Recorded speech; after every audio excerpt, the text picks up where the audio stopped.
ធម្មធំដោយ Manulife ក្រុមហ៊ុនធានារ៉ាប់រងអាយុជីវិតដែលលោកអ្នកជឿទុកចិត្ត So from your perspective, you see Cambodia as part. Of course, I'm glad that you pick Cambodia as among the 10 ASEAN countries. You're from Singapore. Your country have gone through a dramatic economic development. Yeah. Cambodia is early stage, but we are learning fast.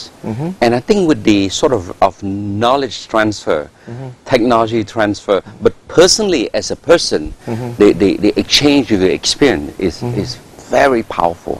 Yes. That you can come and bring a new standard to the country. In the area of industrial development, what do you see from your perspective, right? I mean, when you look at this Cambodia like that, in relative to the region, industrial development, that sort of thing, what's your impression? My impression, Cambodia has vast amount of land. Yeah.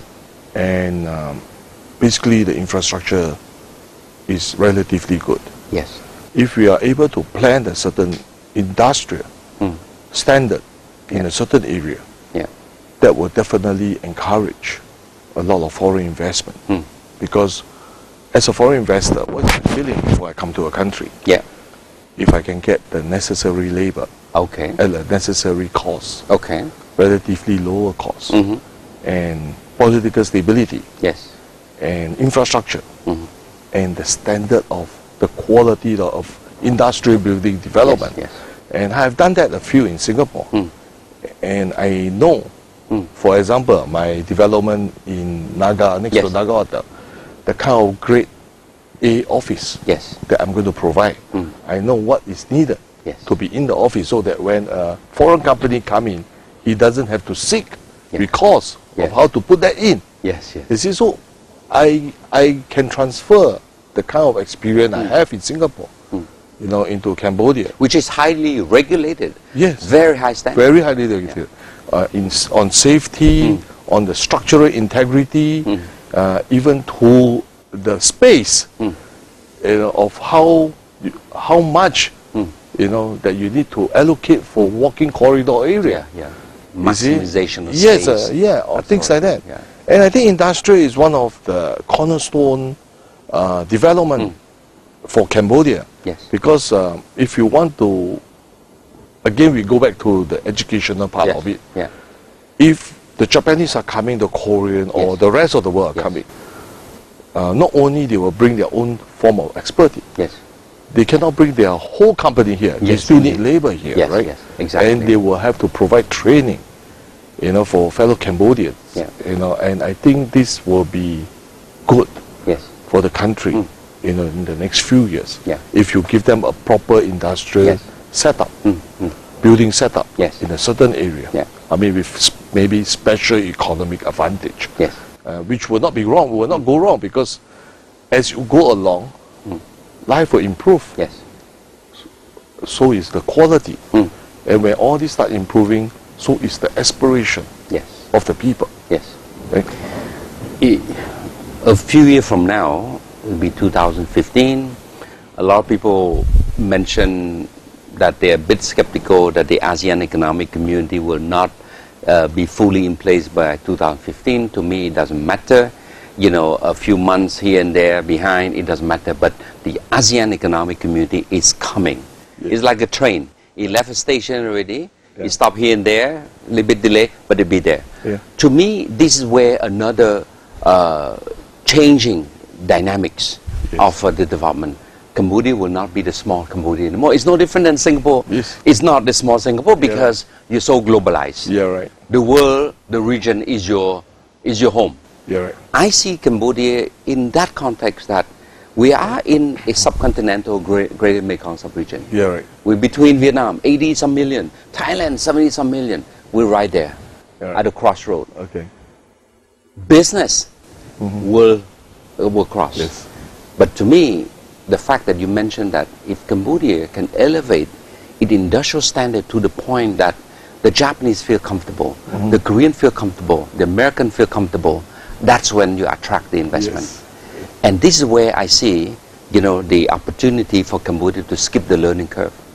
So overnight, you're a least developed country with nothing, but now you have, you know, thanks to technology, you know, you jump And then you're somewhere, I wouldn't say not top yet, but you're somewhere in the middle range that you can compete for market share. So I would say Cambodia could be a good gateway to ASEAN. But thanks to technology transfer, thanks to knowledge transfer, like your company. Yeah, definitely so. When you talk about ASEAN, I think you're right. It doesn't matter how long it takes. But the thing is that it's happening. Summits are happening, meetings are happening. And what is the basic idea?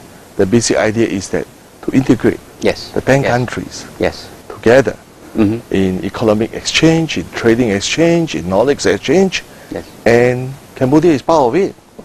And Cambodia will have an advantage. And not in terms of economic or money or whatever.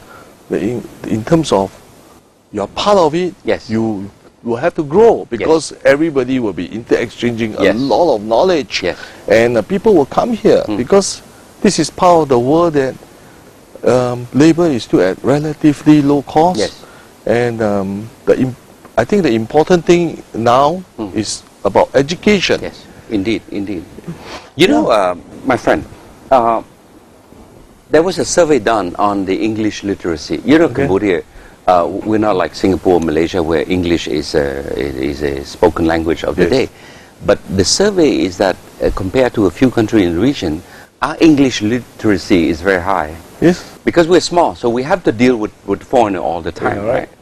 But it brings me to one thing that I can visualize now your two towers, right? Very high standard. Now foreign investor come in, they see the tower, interesting. So to me, that tower could be an iconic building. Hopefully be an iconic building. Hopefully it will project the image of a new Cambodia. And if within the building we're able to bring educated young Cambodian part of a driving a dynamic labor force, Cambodia could project, that new image that we're not in a more post-war, traumatized country, but we are thriving. We want to do business, and now we're in position to, give something back to the region.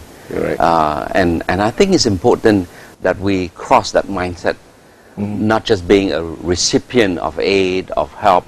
I still believe that when you just finish the war, yes, you need help from the aid and everything, but the aid will never get a country out of poverty. It is the private sector, it is the people themselves in the country who are going to work hard, who are going to learn hard, who are going to take the country to the next level. Definitely. But again, you need people who can mentor, who can show their best experience. And I think you sort of represent that symbolic... hopefully. Well, I would say, you're successful in your own right. Let's be clear. To be number 35 out of 50 richest man in Singapore is not by happenstance, right? You don't wake up in the morning to be like that. You have earned it. You've gone through, right? You still look young as far as I'm concerned.